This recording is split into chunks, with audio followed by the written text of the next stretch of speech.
Whether you're buying or selling your home, get the benefit of expertise. Hey, well, compliments to the show. You're really hitting on the subjects and you're telling the truth. I appreciate you. Meet the team at dangemus.com. And now, filling in for Dan Gemus, your host, Joyce Blackmere. Welcome back, everyone. Thanks for tuning in today. I'm Joyce Blackmere, filling in for Dan Gemus this weekend.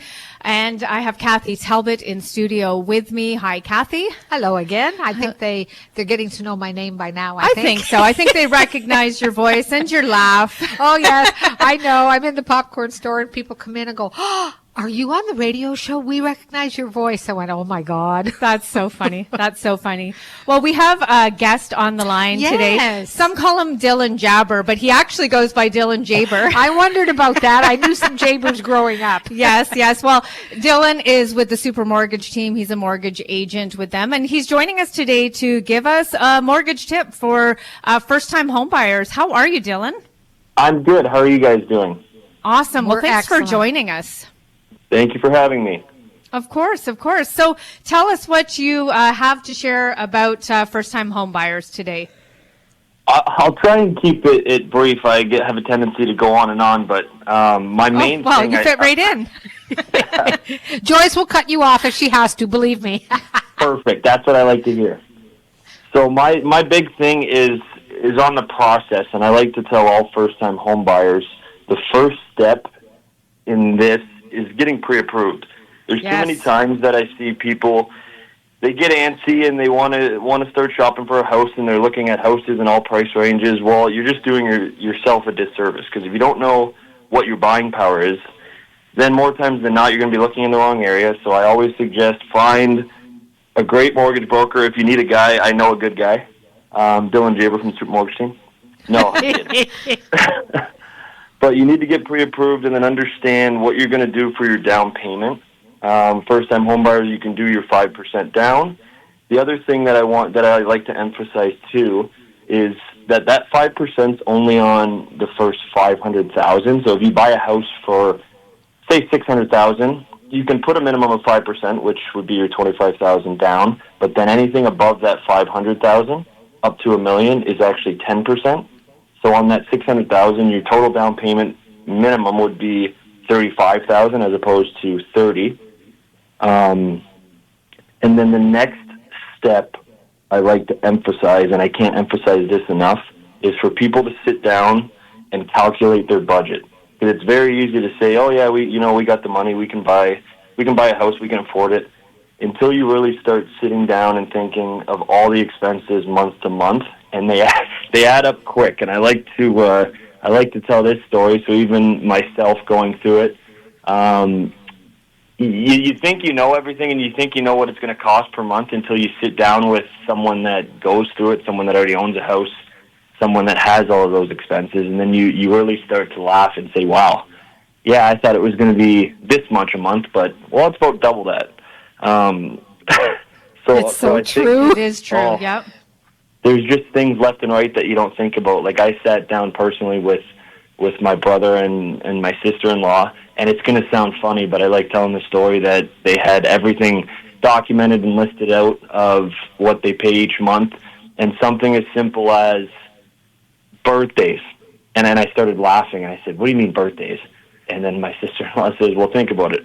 If you're paying $25-$50 for a birthday here and there, like those add up." Absolutely. Well, they were really particular. Yeah. They are, and I like that because those are costs that down the line you try to budget for, and then things pop up. I mean, you underestimate property taxes and groceries, and then you got internet and your home insurance, and these are things that the average person doesn't really think about. They just think about what's my mortgage payment, right? Oh, I can afford that. Yep, very, very true. If you haven't owned a home before, you have really no idea. That's right. Exactly. And that's why I like to emphasize, figure out that budget, because you might be able to afford a down payment and buy a house for $600,000, but now what's that mortgage payment going to look like on top of all your different expenses from month to month? And you know, Dylan, it sounds like you do what we do, and you really take time when you sit down with people and you think of all these things and go over all these things. And that is so important. It's not, I talk to a lot of buyers who just go online and they do that calculating thing. Yep. You know, and they go, oh yeah, I can do this. I'm good. But they haven't sat with anyone and really gone into detail. And so good for you. underestimating those things can add up really, really fast. That's for darn sure. And then you panic and you're living just to pay for your house. Yeah, house broke. Exactly. And then you're living paycheck to paycheck, and that's not going to do anyone any good because now you're going to be stressed. And yeah, that's the thing I like to emphasize for me and all the clients that I deal with is the relationship. So I want people to call me at any time of the day, any question, because you're stressed enough when you're trying to buy a house, let alone those little hidden costs that you don't know about. But I like to think that's my job to kind of educate people on that and get people as comfortable as possible. And that's where I don't want to get into a broker versus bank conversation, but that's the thing with a broker like myself and anyone at a brokerage, that you're there for your clients at all times. It's not like a bank. If you walk in and see someone, well, if it's before 5 p.m., then perfect. But maybe you and your partner are stressing out at 7 p.m. and you have a quick question. You can give someone like myself a call and they can answer it, and then it just eases your mind. And I always good for you. I always pride myself on answering my phone for any client calls, because if they're stressing out about it, need on answering it. Now I'm not going to sleep at night because I'm knowing that they're stressed out, which stresses me out, and that's not good for anyone. No, absolutely not. So, Dylan, what if you could just remind listeners what kind of first-time home buyer incentives there are right now? So the big one that I wanted to touch on is the first home savings account. So anyone that's over the age of 18 can get one from their bank, their financial institution. You can contribute up to $8,000 a year for a total of up to $40,000. So basically, if you contribute $8,000 every year, you can do that for up to 5 years. You can hold that account open for up to 15 years. And it's a funny time to think about it because we're rounding in December. If you're thinking about buying a house in the next 1 to 5 years, now is a great time to open that account before the end of the year. Even if you're not going to contribute your $8,000 for this year, it will carry over into next year. So when January 1st hits, you can have $8,000 for 2025 plus the $8,000 for this year. So it's a great time to get it and not wait until the new year, because then you're just missing out on that $8,000 limit. So next year you can contribute your $16,000, and it's tax deductible. So it's very beneficial. Okay, that's great. And if you don't use it all when it's time to buy a house and you have some left over, it's very easy. You just transfer it over to an RSP, and you can treat it almost like an RSP or a TFSA. TFSA, yeah. Yep, it can hold your investments, your stocks, bonds, mutual funds, all that fun stuff. Excellent, excellent. Well, that's definitely good for those that are pre-planning in advance to purchase a home. That's a wonderful option for sure. Is there anything else that you should touch on with respect to incentives or just general tips? Another tip, and I know Joyce will like hearing this too, there's sometimes a misconception with some people too when it comes to realtors. And, why do I need one? I can't say this enough. You need one. Because I know some people think that, they can do it themselves and all that stuff. One, you don't want to have to do that paperwork because there's a lot of it. And yes, that's their job. So I always try to emphasize that too. I'm fortunate to work with a lot of good ones. But getting a realtor that really, truly cares about you and will answer your calls and answer your questions and just relieve that stress. You got enough going. Everyone's got enough going on in their life. Having that kind of backbone is so crucial, especially nowadays with the way the market is.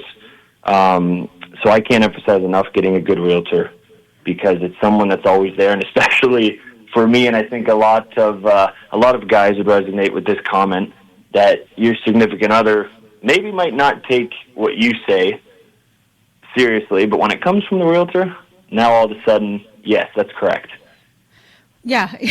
Yeah, good point. Yeah, it's a really good point. And it brings me back to the fact that, when people are buying a house, first-time home buyers, in this example, it's not just about the realtor, it's not just about the mortgage agent, it's about everybody together being able to support the goals. So helping you through each stage of the process, because the realtor's there to help you source the home, find the home, negotiate for you, and help you get the best deal and the best terms. But the lender is there to make sure that you have the finances there, that the finances make sense for your particular situation, so that you're also not going out with your realtor looking at homes that are above your price range or too far below your price range, although I think that's smart to buy under your price range, but that's okay. Yes. That's a story for another day. But working together as a team is super, super important to make sure that nothing gets missed and that the buyers are protected in full, right from the very beginning right to the very end. Absolutely. And yeah, to add on that too, I think that's something that kind of gets overlooked too with home buyers. When you have a very good realtor, a very good mortgage agent, and speaking from experience, it's very easy when you can tell your realtor, okay, what if I put an offer in at this price and the numbers are a little bit tight? Well, you as the home buyer, you don't have to make a call to your mortgage agent, because if there's a relationship there between realtor and agent, they'll call me directly and say, hey, Dylan, we're thinking about going in at this price. Here's the property taxes. What do the numbers look like? Boom. We can do it. The home buyer doesn't have any stress. We can go back to them and say, hey, we can go up to this. This is what your payment's going to be. And then it's just stress-free for everyone involved when kind of everyone's working in unison. Yeah, definitely. Oh, okay. Joyce says I have no more time. Yeah, we're running out of time. I'm getting cut off. I told you. We have so many questions. We could do a whole show on this, Dylan. Yes. Deal. Sign me up whenever you want me. Yeah, no, for sure. Okay, so Dylan, if people want to reach out to you, they have questions about getting pre-approved, how can they reach you? They can reach me at my phone number, 519-984-1546. Again, available at all times, whether that's good or bad. I've answered calls at midnight before, but and they can reach me at email at dylanjaber, DYLANJABER, at supermortgageteam.ca. Awesome. Dylan, well, thank you so much for sharing those insights. And we'll get you on again one of these days to talk a little bit more, and we'll make sure that we don't cut you off. Yeah, leave a whole hour for me next time. A whole hour. You got it. Okay, we're going to take a quick break. When we come back, we're giving away a gift card for the Richmond Popcorn Company. Kathy, what caller are we taking today? My lucky number 6. Caller number 6 will get a gift card to the Richmond Popcorn Company. There's still more to come right here on the Dan Gemus Real Estate Show.